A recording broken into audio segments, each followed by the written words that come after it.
Oh, hey, there it goes. We don't have a moderator, so I'm going to moderate for Beau. He'll moderate for me. Hi, please welcome to the stage, Beau. And I'm Charlie. Here we go. Is this not going on? Is this happening? You can hear me? Yeah. Okay.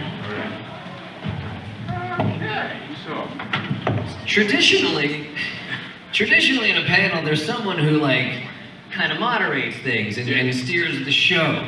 Yeah. We just kind of got dropped here, and we're just going to try and run this ourselves, I guess, Right, right? I guess we run this ourselves. We lose the middleman. Yeah. And what is the name of this? What are we talking about We're talking today? about voiceover versus filming. Right. Yeah. Yeah. Check the badge. The difference in voice acting and filming. Right. All right. And I told Beau earlier, I didn't know that there was a difference. That's how we're getting off right now. There's a big difference. Are we going to have a mic for folks to ask questions, or? Well, maybe they can shout them out. Yeah, we don't have to have a mic. Maybe we can shout them out. Well, they will hear me. But you know, there is a difference. I started my career as an on-camera actor, and you did too, right? And I started my acting career on stage, which is still my first love, because we have a live audience out there that we can exchange energy with, right? You make a joke and the audience laughs, and You hope. Yeah, right. You go up on your lines, the audience laughs. But filming, well, there's more than one type of filming. You know, we have the multi-camera filming, when you have a live audience, which is cool. It's kind of like doing a stage project, right? I did a live action show on Nickelodeon in 2006, 2007 called Just Jordan. And it was, somebody remembers it. And of course, it's a lot of fun, as I say, you have a live audience. But one of the big differences between filming and a voiceover is that when you're filming single camera, you have to monitor yourself. The major approach to filming historically has been you shoot a scene, what they call you shoot the master. So let's say we're doing a dinner scene, maybe Thanksgiving dinner. And so they'll set the camera up so they show the whole scene, everybody in it at once.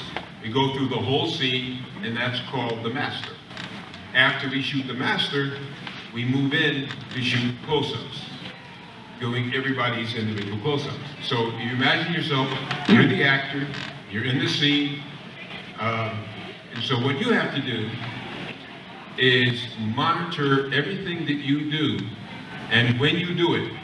So during the master, so that when you have your close-up, you have to repeat everything you did when you did it. So let's say you're sitting, you're having dinner, and in addition to your dialogue, you're passing the bread, and passing the sweet potatoes, and the turkey, and you're taking a bite, and you're wiping your mouth.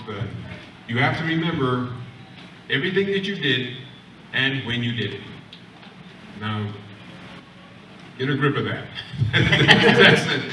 Because when I started acting, I didn't take any classes or anything. I said, heck, it's acting. How hard can it be? Yeah, because theater, when you're doing theater, yes, you're pretty much doing the same thing every night, but you may gesticulate a little differently. You may move differently depending on the feel of it. Right. Yeah. But but it's, and you have different audience each night, so people tonight don't know what you did last night.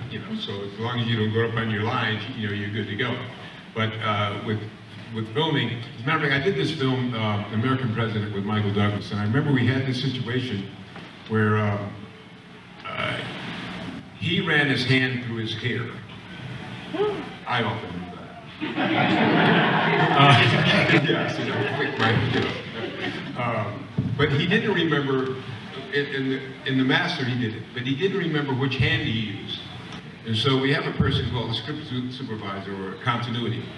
And so he asked, he said, Shirley, which hand did I use when I went through my hair? She looked in her book and said, oh, left hand. So he did it left hand. because he was Michael Douglas, he was a star.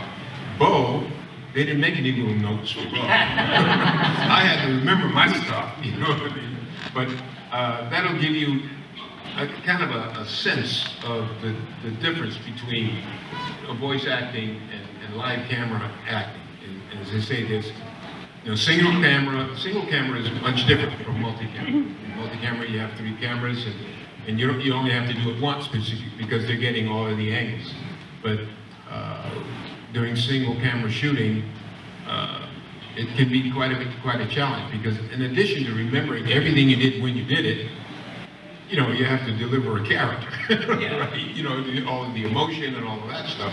So, you know, in the basic things, they say an actor's responsibility: hit your mark, say your lines, right? So you have to be able to know how to hit your mark. Like one technique I would use is I'd stand on my mark and walk backwards to where I was starting, what they call back to 1, where you start the scene. And so you land, and they'll have a little mark on the floor, but very often, because the floor might be in the shot, there is no mark. So I would start on my mark and walk back down my steps. And then I would arrive, and I would see in my peripheral vision what I'm seeing, so that I'll know where I am. And because there's nothing more embarrassing than to go up, because what they do is, the reason you have to hit your mark is because they set the camera focus. They have what they call the focus puller. So you'll stand on your where you land on your final mark, and they'll focus the camera. And then you go back to your starting position, and you come up and you'll land. And if you don't land at your mark, you really look pretty bad, because... And Beau, just to add to that, just so you know, when they are getting the focus, it's not just like, okay, this is a nice focus on Beau. It's they take that tape measure and they're like right to his eye. They want to know exactly where his eye is going to be. Yeah, that's a good point, Charlie. And so now imagine trying to do that in a driving scene. And you're not a good driver. You're like me from Jersey, and you know, Oh my God, you're from Jersey. I'm so Come on. sorry. No, we just lost Beau. But it's true. Like that's the word. I mean, it is. There's a lot of stuff, like you said, that's involved in something as simple as like walking up to a table and delivering a message to that Thanksgiving feast. You know. Right, yeah, and you can imagine, as I said, for me, it was acting. How hard could it be? So I didn't study or anything, you know. I just said, I started in New York. I said, New York, here I am, you know. And so I learned pretty quickly how much I didn't know. But you do learn quick. Yeah. You have to. You learn on the spot. It's OJT, on the spot, on the job training. I did this. I'm kind of dominating. I'm sure you don't mind. I'm loving listening. I did a show when I first went to Hollywood. I started my career in New York, and I went to Hollywood. I did this show called Barnaby Jones with Buddy Epson, and Leo Penn's dad was the director. Yeah, Leo. I mean, Leo was the Great guy, director. worked with him several. Leo was the best, and he kind of took me under his wing, and yeah, he helped me a lot. But I remember I was over in the corner, and I had 2 scenes with Buddy Epson and his co-star, who were the series regulars, and they were investigating a death and trying to determine whether it was suicide or murder, right?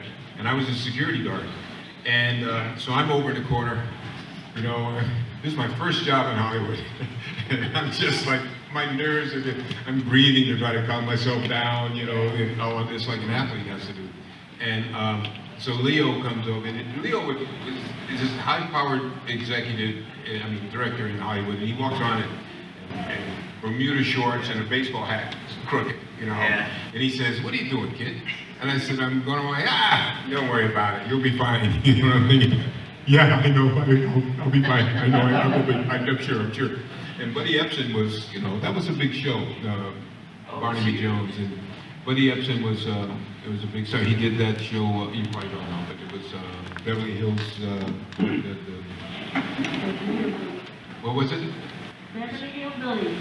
Beverly Hillbillies, right? Yeah, when he came to, and So he was, and so you're working with a big star, and and you know you're faking it, right? I'm afraid I'm gonna get exposed. They're gonna find out I don't know what I'm doing. Oh my God. So anyway, so Leo decides in a very subtle way to give me an acting lesson.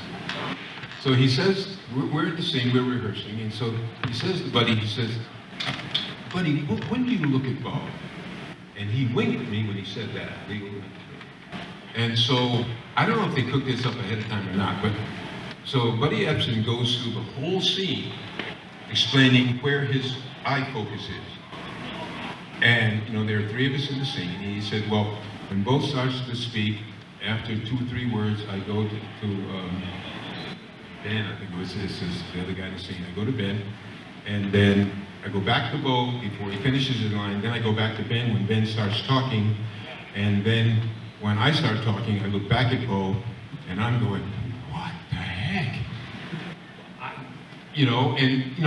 With stage acting, you don't have to do any of that. A lot of times the audience can't even see where you're looking, but the camera is like right in here, so you can't fake anything, right? And you can't have any vagrant looks or anything. And then when he finished, he went through the whole scene. When he finished, Leo said, thanks, buddy.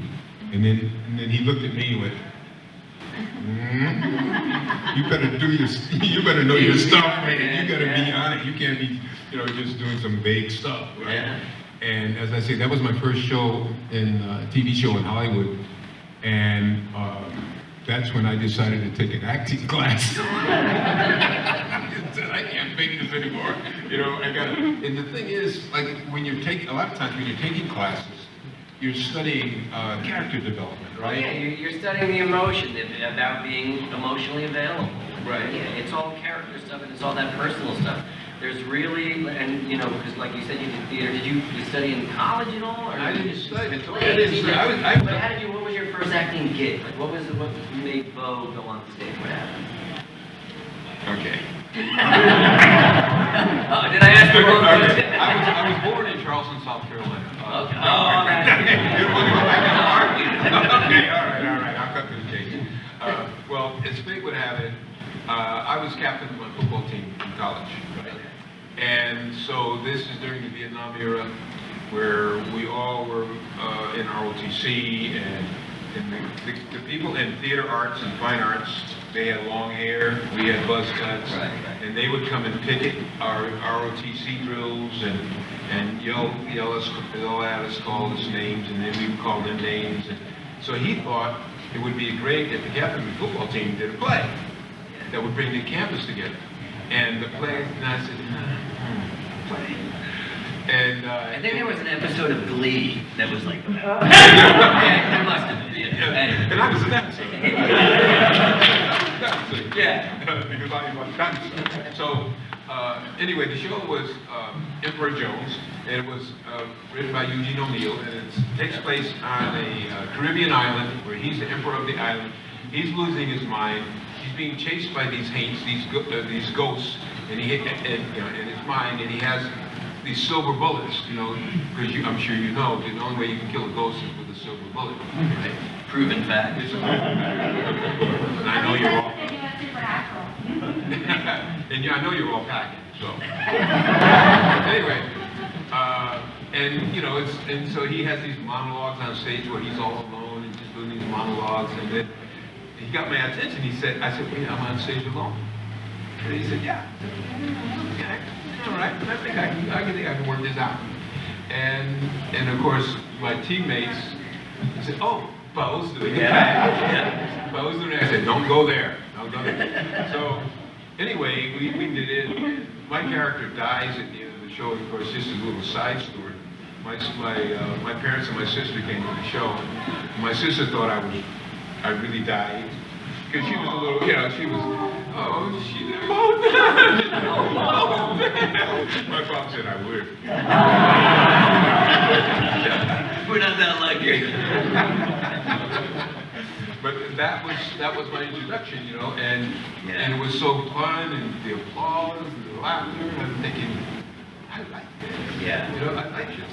And then, of course, And it's the same thing, I'm sorry to interrupt, but it is the same thing as being on a team. Mhm. It's just a different type of team. And you know, I did sports as well, and that's kind of what led me into doing theater as well. Yeah, and it was just, like you said, it was just, it becomes like this social thing, and your buddies gave you a tough time about it. But yeah, it's just, to me, it was just so satisfying. oh, it was very satisfying. And it had the effect. It had the effect, you know, like an intermission, the two sides of the campus were there. Right, they were talking, together, they were yeah. together, talking with each other, and, you know, realized that... Art is like that. Art is 100% It'll bring like people together, right? Same as music. It's, you know, anything that where you express your art, people are gonna be drawn to that. Mhm. You know, and it's a good thing you're. But to do that play in your high school, that's like a major. Yeah, college, undertaking. yeah, it was That's like a real it was, thing. It was a big deal. It was a big deal. Yeah. Having, you know, I attained a certain level in athletics, so I was captain of my teams, and I was, you know, president of my class in high school and that stuff. So I was kind of used to being in public and speaking. And my father, smart man as he is, he insisted that I take a public speaking class when I was in high school. Because he said, you need to be able to speak in front of people. And I said, Dad, he said, take that class. And I did, and it was amazing because it laid the foundation for me to be able to, you know, sit up here and be reasonably comfortable talking to you guys, right? But anyway, so that was that. I was in ROTC, so I was commissioned second lieutenant in the Army when I graduated from college. Thanks for That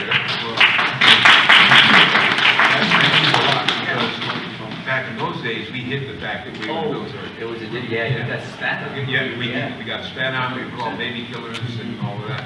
But, anyway, I got a delayed going on active duty and went to law school. So, my third year law school, I decided, I kind of like that acting thing. I kind of like that acting thing. And as fate would have it, I should be Emperor Jones again. yeah, I should be, somebody got to be Emperor Jones on Broadway. Yeah, baby. DJ. I found my place in the world. But our next door neighbor, I had a cousin who was a director in the business, and he had worked with this producer, Mike Todd, he was married to, if you remember, married to Elizabeth Taylor. And so he was working in New York, directing and commercials. And so she said, get in touch with TC, Tony Slow. So I did. I wrote him a letter and told him I was thinking about getting into acting. He said, oh yeah, this is good. No, it's a good time for African Americans to get involved in it. And so I went down to the city. He hosted me. They were shooting a Van Heusen shirt commercial. I don't know if that company's in existence anymore. And so I observed what was going on. And then he told me A, B, C, D, what to do. He said you have to get photos, you know, you have to get an answering service, you have to join the union, and because I had no clue at all. Right? This is because I grew up in Connecticut, I had no clue. And so back then you could just walk off the street and join after SAG was separate. Oh wow. $110, just join after. And then, because you had to have you couldn't just join SAG, you could join after that way. But you can join SAG, which is Screen Actors Guild, if you were the member of another union. You had a parent union. So I was a member of AFTRA, so I scurried down Madison Avenue, went to SAG, and he told me, make sure you pay up. Don't pay in increments, pay up. And so when I went to SAG to say I want to join the union, he said, well, and the person said, yeah, so does everybody. I said, do you have a parent union? I said, yes, I do. He said, oh, okay. Either equity or after, right? And so and the first question was, are you a paid up member? Right? So if I was going to do a $20 a month thing, I wouldn't have been able to do it, right? So anyway, I was able to join. And so the second union was $220. SAG was $220. And I don't know what it is now. I think it's $3,500 now. Yeah, I wouldn't even been able to afford it if it was, you know, back in those And that's another reason why there's so many actors who do what's called non-union work too, you know, because it's tough. It's expensive to get SAG actors in films and cartoons and anything these days. So it is true. do it on your cheap.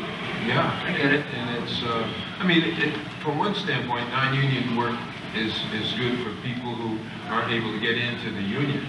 But unfortunately, non-union work is not good because you're not laying a foundation for a pension. You don't get health care. Right. So anyway, and there has been a trend in Hollywood, in our business, towards non-union business. Yeah, well, FICOR is, but it's okay, but the non-union stuff, if I think it's about, my commercial agent told me it was about 50-50. You know, so much non-union stuff. And companies like Disney, big companies doing non-union stuff so they didn't have to pay into our pension plans. And so, the business aspect of acting is very significant. And you have to try to negotiate, because before you know it, you're going to be old and decrepit just like me. Okay? You're gonna go to sleep. You're gonna wake up. What happened? I'm old. I'll tell you one quick story.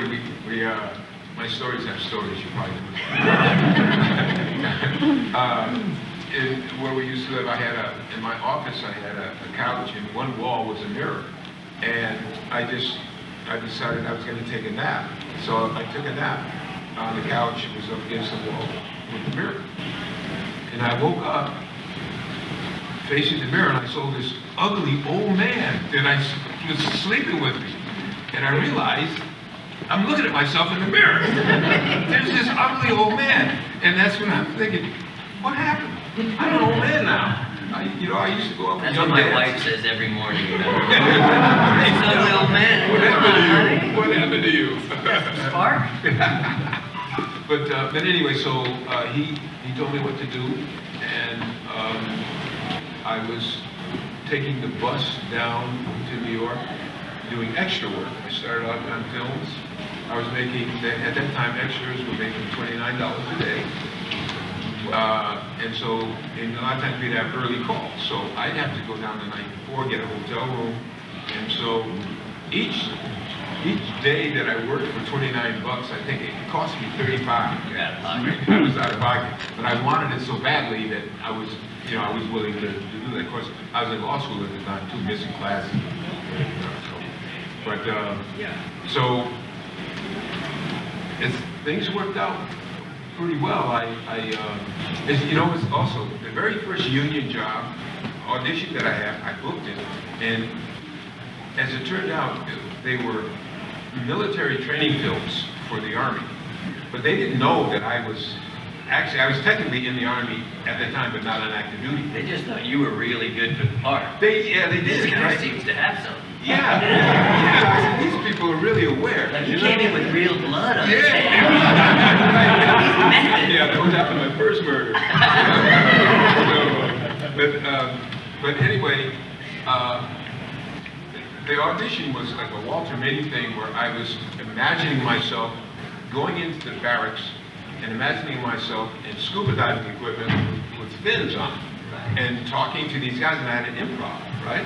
And so I was, used to lying a lot in my life, so what's improv, right? Yeah. So And teaching law school. right, how to lie convincingly, right? And but they applauded. Wow. Which never happens Never- at any audition it ever. never happens. Sometimes there's that silent moment where like, thank you. Thank you very much. And you're like, oh, yeah, I did well. You're right. But they're never like They're never like that. And on the job, I booked it obviously. On the job, and it was like 6 films. And one of the films, I had to come down to Fort Monroe to work here. But anyway, so we were on the set the first day, and there were 3 other actors, but I was the main guy who was going to be doing all 6 films, right? And there were training films like teaching, encouraging the guys not to drink on the 4th of July weekend, not to drink and drive, that type of thing, right? Safety. And so we were like sharing our audition experiences, and then I said, being green as I was, I auditioned, and they applauded, and the guy said, what? I said, what do you mean? They didn't applaud. I said, no, they did. They did not. He said, people don't applaud at audition. I said, well, they applauded in mine. Because I am me. You know what I mean? But every experience was a first for me. Learning and learning and learning. And okay, I didn't tell you this one good thing. I booked this national tour of a show that was on Broadway called The Great White Hope, and it won the Tony Award, the Pulitzer Prize, New York Drama Critics Award. James Earl Jones was the lead there, and so I booked the national tour. And I needed a place to stay for a month for rehearsals. So I'm walking down the street and I hear this voice, "Hey, Beau!" And then, New York City, it's like it's a city of 8 million people. I turn around and it's this guy I played football with, who had graduated, I think, a year or 2 years ahead of me, Tony Mama. And Tony, we had this reunion and stuff, we're catching up and saying what we need to eat. And I said, yeah, I'm looking for a place. So he said, well, when do you need the place? I said, actually starting next week. He said, you know what? I'm going to Europe for a month. And I need somebody to sublet, and I have a roommate, blah, blah, blah. Are you serious? I'm thinking, are you serious? This is just falling in my lap. So I'm thinking, it was meant to be. Yeah. That's like, because, I had a lot of naysayers when I eventually switched profession from practicing law to coming to show business, saying, "What, you're stupid," blah, blah, blah, blah. And so that was one of the things, just as you said, it was meant to be. I was thinking, I'm doing what I'm supposed to do. And especially for an actor, more than any other career, when you tell your parents or family, "I want to be an actor," they're like, "No, you don't want it. It's stupid. You're going to fail." So, like Beau just said, when all that stuff when that serendipity happens, when everything just falls into place, and and it's such a satisfying feeling too to say, yeah, this is my calling. This is what I need to be doing. Yeah. It's really satisfying. Yeah.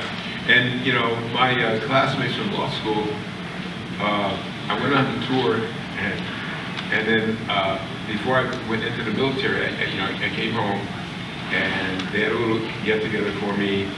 And one of my good friends, there were 5 of us that hung out together a lot in law school. One of them said, "Okay, I'm going to give you 1 week to tell all these show business stories, and I don't want to hear any more about it." It was like, Done. Yes. He said, "Oh, okay, I hear you. And so, I don't know if I should say this. I was playing semi-pro football while I was in law school for a team that was from my hometown, and so they asked me, the owners of the team asked me if I would play, because I put people in the seats, right? And so, I did, and then some pro scouts saw me, right? And I had letters from the NFL when I was playing in college, but because of Vietnam and the military, I had to go. I couldn't even think about playing professional football in the NFL. But then this came up again when I was playing semi-pro ball. And they had this special tryout to Houston Oilers, which is now the Tennessee. They moved. Oh, yeah, that's right. Yeah, They moved to Tennessee. And so I was playing quarterback. He had me throw, and then in the locker room, he was asking me questions. He knew all my medical history from the time I was playing Pop Warner football when I broke my ankle. The research they did, and that was before social media, and all of that. They could Google stuff.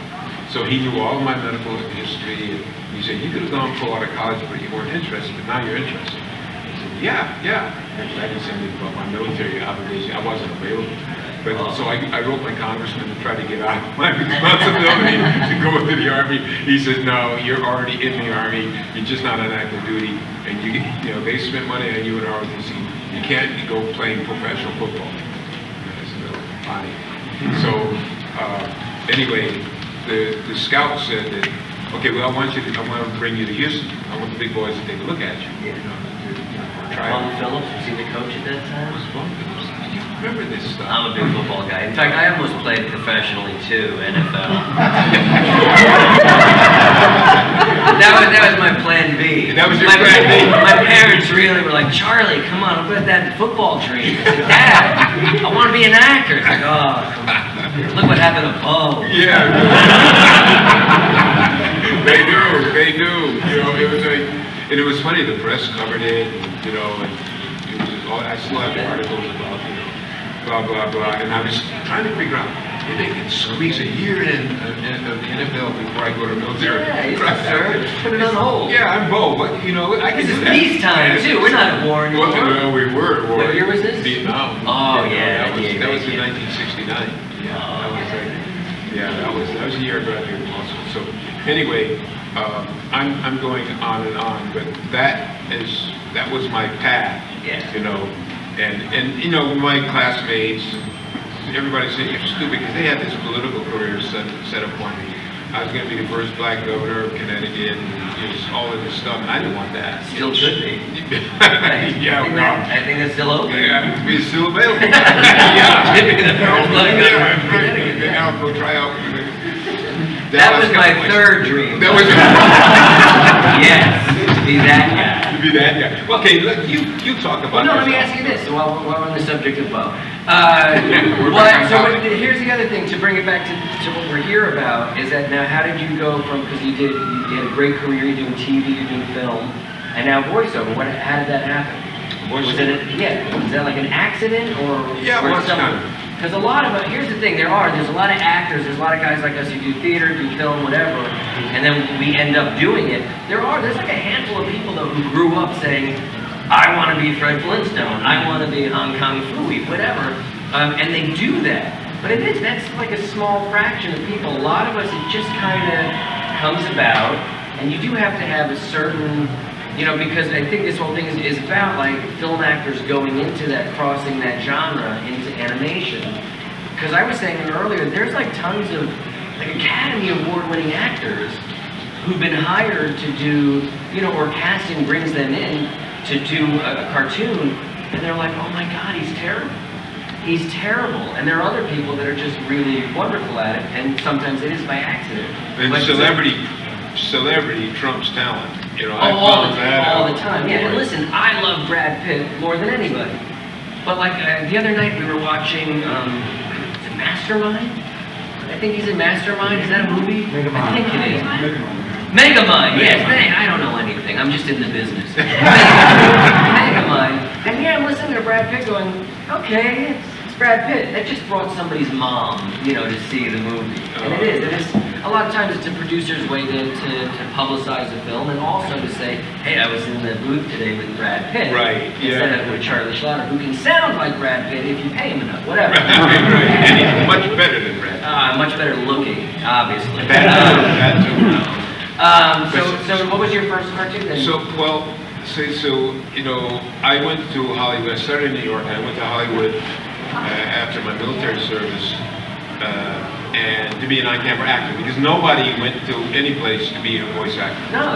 In those days, right? Even these days, I mean, really, well, nowadays it is a little bit more prevalent. People say, oh, I'm sure you get it too at your table. Right. How do I get into voice acting? So many people want to do that. Mm-hmm. But even like 20 years ago, when my agent, because I was looking to do something creative in LA, because I was doing a TV series, and everything I was being offered to do during hiatus, during your breaks, was like in Toronto or Vancouver, and I had babies being born, and I said, I want to be an at-home dad, I want to be with my kids, what can I do that's creative? And my agent or manager at the time said, well, you want to do VO? And I said, well, what's that? What does that even mean?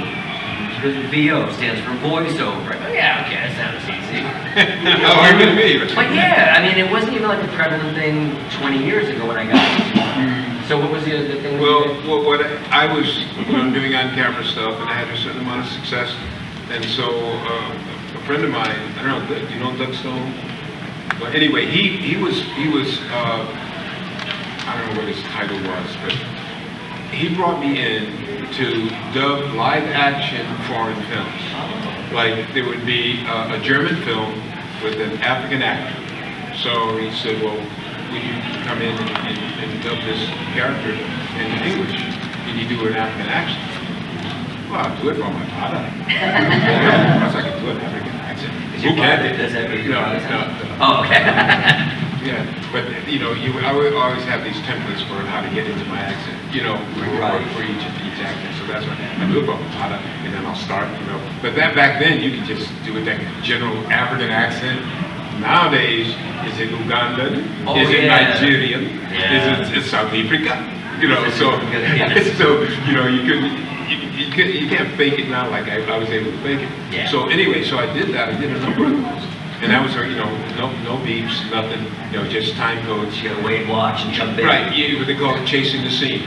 They show you the scene, you have the dialogue here, they show you the scene, and of course you don't get it ahead of time, you get it when you walk in the booth.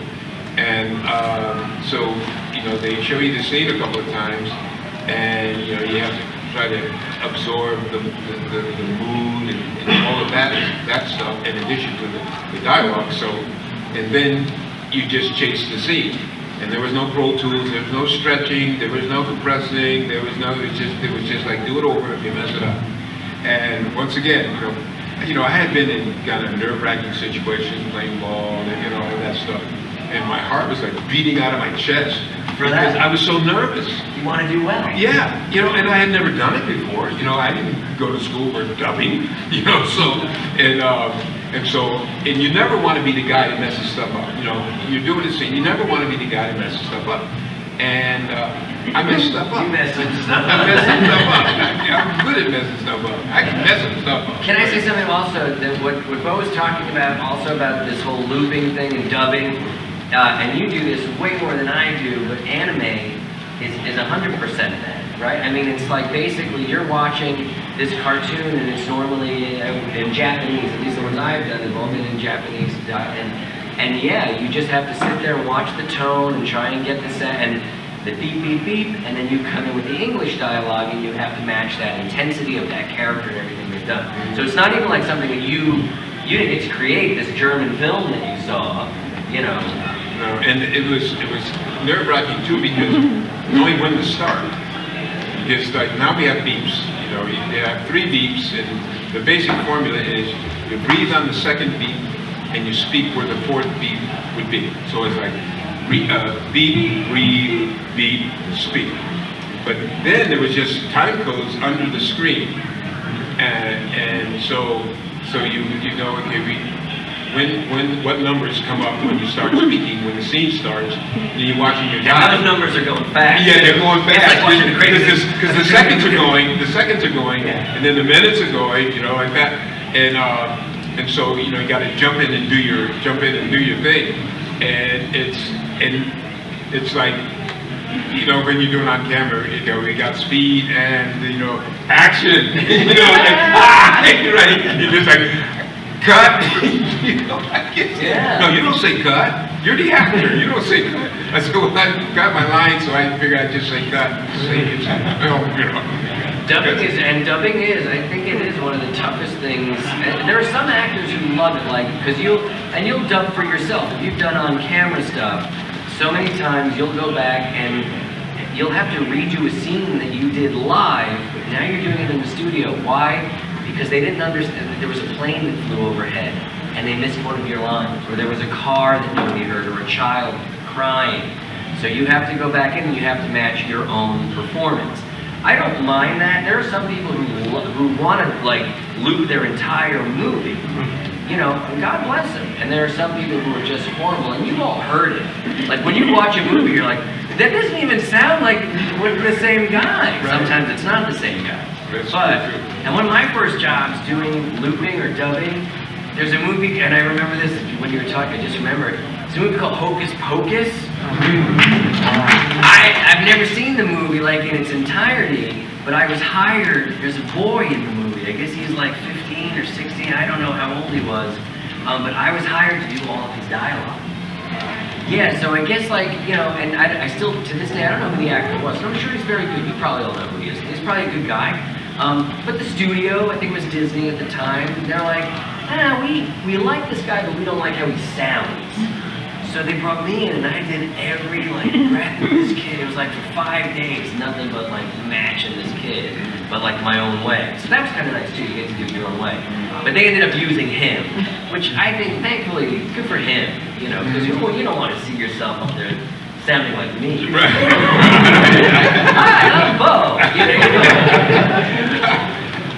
I'm Charlie. You do me. You're trying to you say do that. me. It's not for you. My mom do me. My mom's looking down there. I got a barn. I mean, a barn. Yeah. But so that was how I started doing. Oh, I forgot. I actually did a voiceover when I first started my career in New York in 1969 when I was still in law school. It was the voice of a coach in a puppet movie. And I had forgotten, so this just occurred to me like this year.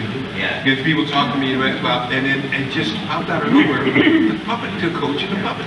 Yeah. It wasn't a big deal, but it was just like, and everything was new to me.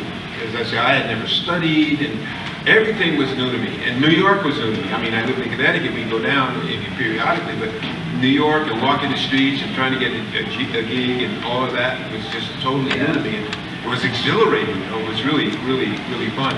And I knew I had this future of doing other things. But to finish, to answer your question, when I was dubbing those live action films, Doug came in one day and says, "Would you like to do anime?" And I said, "Cool. What's anime?" Yeah, what's anime? I'm still trying to figure out what it is. And I've done it. I still don't know. But that's If there's a panel for it, I'm going. There's a panel There's a panel for You that. got on it. There's an app for that. Yeah. But anyway, that's the hour-and-a-half explanation for how I got into it. Now, what is your story? How did Well, I you? did the same thing. Like, I was a theater major. I was a musical theater major. I went to Ithaca College in upstate New York. And it was the same thing. You know, listen, you studied acting, so you learned how to become a better actor. And one thing I do wish that they taught there was, like, the business. You know, all like the peripheral stuff that we deal with. Even, it's so funny because they really prepare you to fail, which is great because 90% of the people that you're in class with, that you're looking around with, you're like, okay, they're going to be doing something other than their dream, other than this. And I get that, because that's just the hard, cold reality of what we do. But there is a certain fraction that end up succeeding. And I often wish that they had classes for like, hey, you might succeed. And if you do, these are the steps you're going to want to take. This is what to look for in a manager. This is what to look for in an agent. These are headshots to get. This is all that like peripheral, like the mule work, all that garbage. I wish I knew about that. Because like you, I went straight from doing plays into like, the first movie I ever did was called Bright Lights Big City with Michael J. Fox. I played his brother in that. And that was like, I got an audition, and that day I booked the role. Read with the casting, read with the director. They said, "Do you want to read with Michael?" I said, "Sure." Michael came in. He's like, "Do you want to be in a movie?" I said, "Okay." And it was like, to me, it was that easy, so it happened that fast. But like you said, you have to like learn on the job, hitting those marks, and just, what's a mark? You know, what's camera left, what's camera right? I just know how to make funny noises and, you know, be funny on stage or drama, whatever it was. But yeah, and then the whole transformation to voiceover, like I said, wasn't until, you know, I had already established myself, I was doing stuff, and I had an agent who said, "Do you want to do this stuff?" And I loved it, and I have to say, like, one of the first cartoons I ever did was with a guy named Ron Paulson, who's Pinky from Pinky the Brain. Yeah, he's the best. All right, I got to work with like heroes. This guy Jess Harnell, Robert Stack. You remember Robert Stack? He was in this show. It was called Butt Ugly Martians. Well, you're the one. Yeah, no, and it was a great show. It really was great. Kat Susi from the Rugrats was in it. And then like this guy from Diagnosis Murder who had never really, I'd done like a couple of cartoons, but it was really just to sound like me, sound like this young, you know, teen hero type of guy. I don't know. And so I was just doing that. But then, like every now and then they tell you today, "Okay, Beau, you're going to be, you know, minion number 4. So have a voice ready." Like, I gotta have another voice ready? What does that even mean? You know, so to me it was like, okay, I'll just do this one, talk like my dad. I'll be Freddie from the neighborhood, whatever. So, but then you work with these people that, and it's like cosplay a lot. It's like conventions. It's so supportive and there's so much love, and everybody's just like so great to each other at this table where you're doing a play. And, you know, all of a sudden, my minion number 4 or whatever, I got to do, like, fire station guy number 2 also. And then you start building up, like, this little repertoire of your side characters. And then all of a sudden, you wake up and you're what's called a utility player, which is nice. So it's not like I'm just kind of...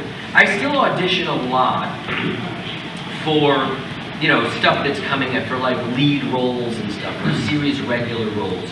Call them, you know, those guys that are in everything. But a couple times a week my phone rings and it's somebody from the Loud House who says, "Hey Charlie, we just need you to come in next week to do 3 characters on something." okay. So you just kind of build that relationship. So it's like, I know Beau does this character, I know he can do that character. Just call Beau, get him in here. But maybe if I need to have Beau do the lead in something, I'm gonna need to hear like some other stuff. And it's a very egoless job too. Like if you never say, don't they know I was Kick Butowski?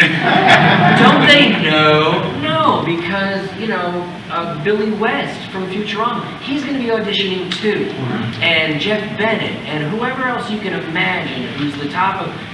Mark Hamill, not so much, but everybody who's like top of their game VO-wise, we're all kind of in that same room, just trying to get that job, and it's nice. And like I said, even though it's very, there's no competition almost. You have competition in that room, but we all know that tomorrow there's going to be another cartoon, and one of us is going to get that. So it's like you hope your brother, and your sister, you wish them the best, that someone's going to get that, because it's the chalice, and most of us know, well not you went to law school, but I know I could be digging holes for a living. I know that, like I was told that. So for me, this is just manna from heaven, Anyway, do you guys have questions for us at all? Yes, sir. What's your best advice for somebody trying to go from theater to voice acting? You take it. Oh, well, I'll tell you this, and I teach VO to students and stuff like that, because yeah, a lot of people do.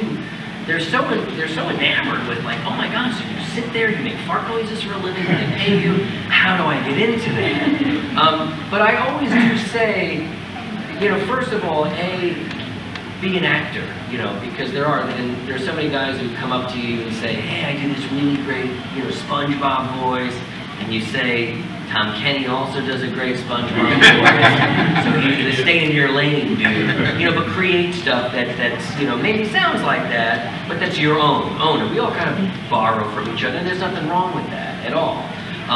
Some people call it stealing. Some people call it stealing. So we can borrow. We can just kind of like get a little of this, a little of that, little inflections. But I always tell people, put together a demo reel.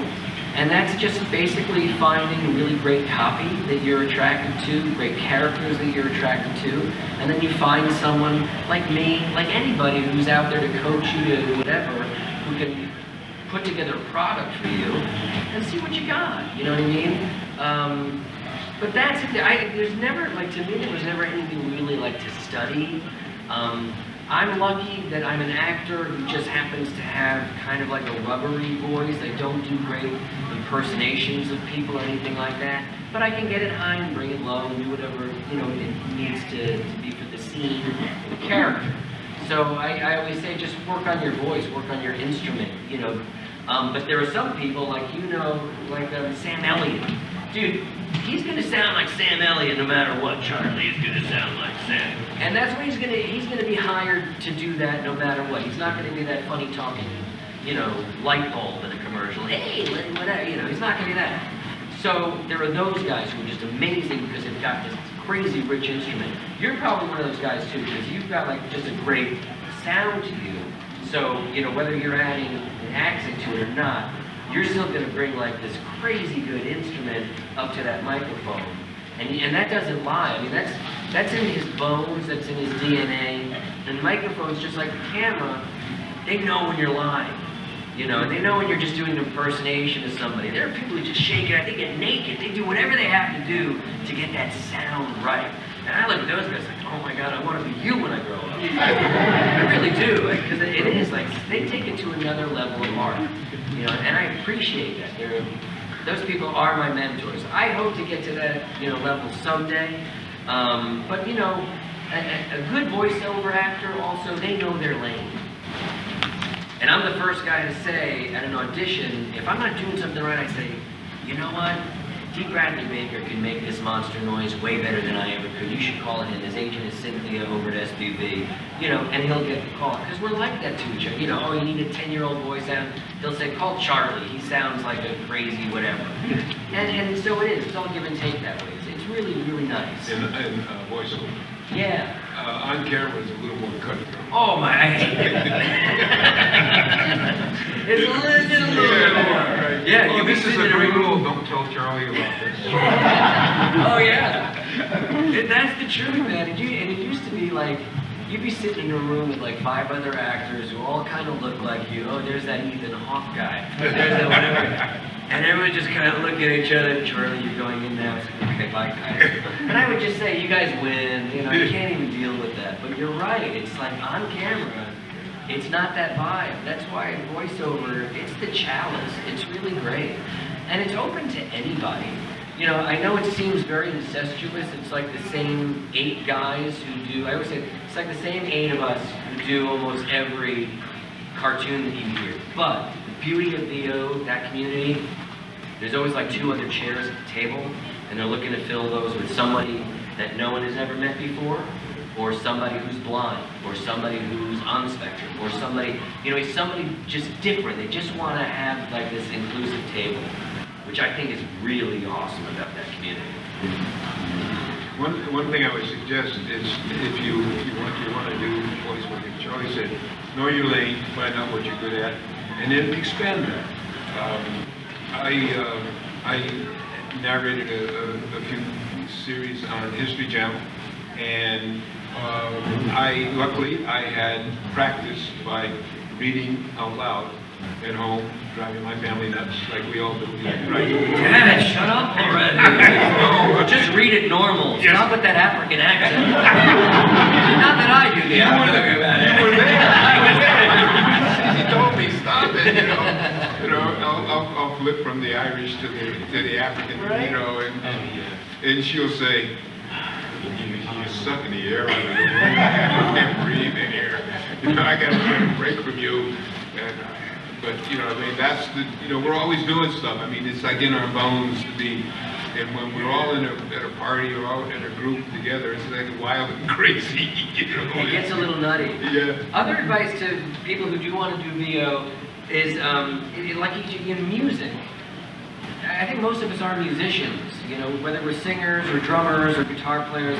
And that's one thing about VO, that when someone's casting a movie or a new series, they want a bunch of different instruments. So I may sound like an oboe.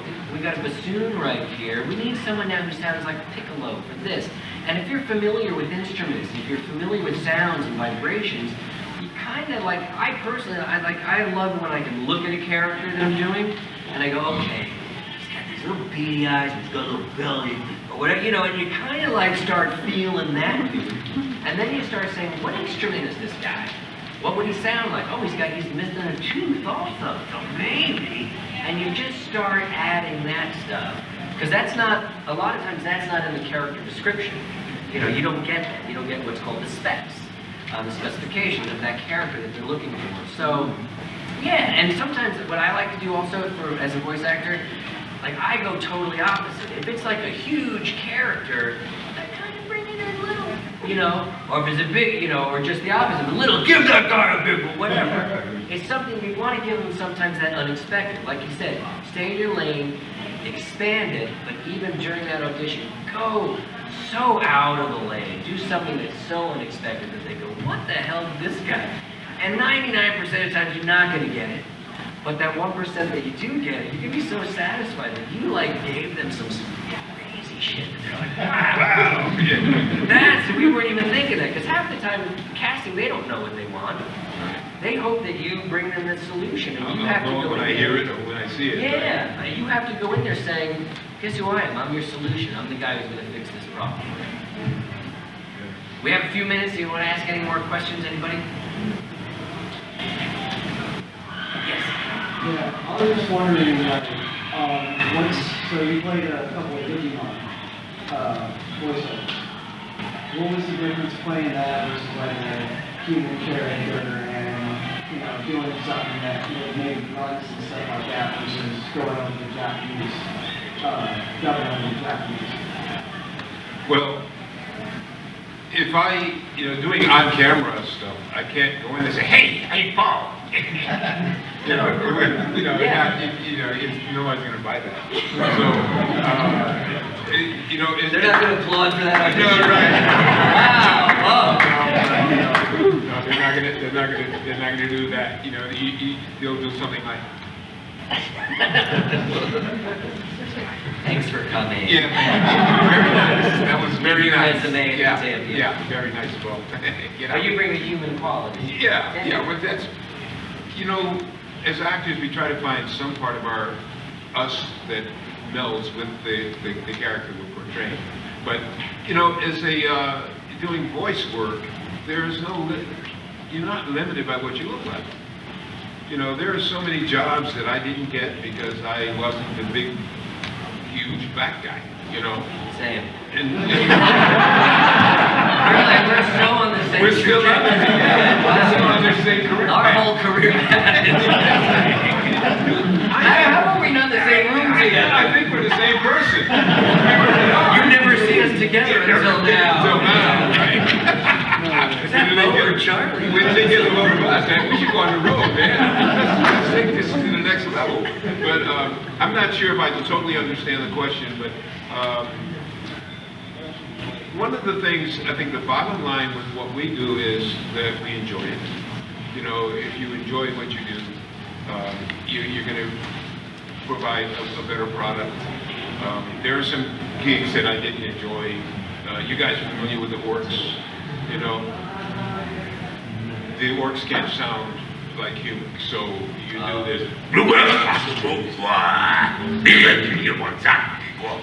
And like we had a Wallace session, we did like 8 hours of that. You believe me? You're bleeding. One guy got a nose, somebody got a nosebleed. Yeah, And I literally bled into session years Did you ago. really? I was sitting at another, I did this show called EverQuest, and you go in and, you know, you do like this one character, and they say, oh, by the way, you sound like a pirate. And you're like, arr, hardy, arr, arr, arr. And it looked great, do this pirate. For like 4 hours, you're like, arr, arr, arr, lady, arr, arr. And yeah, it literally was like, I'm tasting blood. Right. And then and the consequence of that is that you're down for a couple of days because you don't sound like yourself. So you can't really audition for other gigs. So you might have a one-day gig, but it's actually, you know, occupying your time for 3 days. Or you're canceling work the next day because you have nothing to bring. Right, because you can't reproduce what you know, what you did in your audition when your voice was not, you know, your vocal bands weren't buzzed. So, you know, I remember I finished the session with Ogremon on Digimon, and I came out, and Jeff said, can you do Children's Walla? And I had just been, as Ogremon, and I said, Kids Walla, really? And he said, well, that's just right. So I went in, and I hey, all the kids got candy. I didn't get any candy. Everybody got free candy. I got free candy. And he said, oh, yeah, that'll work.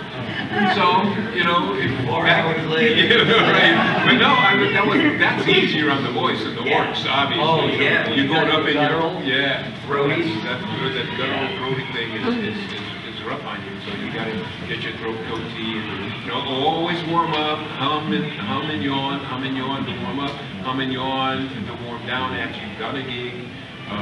Humming, you know, you're vibrating, you're like massaging your vocal bands, and have a template for, like, you know, I have a template for my accents that I do, the characters. I don't think we think of characters rather than voices. You know, we're just characters, and so that you can, you know, have a sentence or two of a particular character that clicks you into that character, so you can do it. But even then, sometimes I'll swap out. You know, there's an interesting combination of a relationship between like an Irish accent and a Jamaican accent. There's a similarity there, right? Yeah. And actually, a little side story. I did NekoCon, Back to the Hood. Did you guys see that? Working with. I was the leprechaun. You were the Warwick was backing you up, right? Well, he was cool. So. I was his body double. You know, my Security. I had an original death, a very unique death in that movie, and then they changed it to where he was, I played cop, and you know, he's little Warwick comes in, well, okay, and I'm all cocky and macho and stuff. You know, he kicks my butt, kills me. But originally it was written where he goes up my ass and pulls my spine out of my ass. Okay. This is the way I got. So law school or having a spine? You chose the latter. Yeah, I'll go with the spine thing. Every time. Every time. S&M, baby. So, all right. This is it. Yeah. Is that it? Are we done? Should we get out of here? Should we go get a drink? Okay, all right.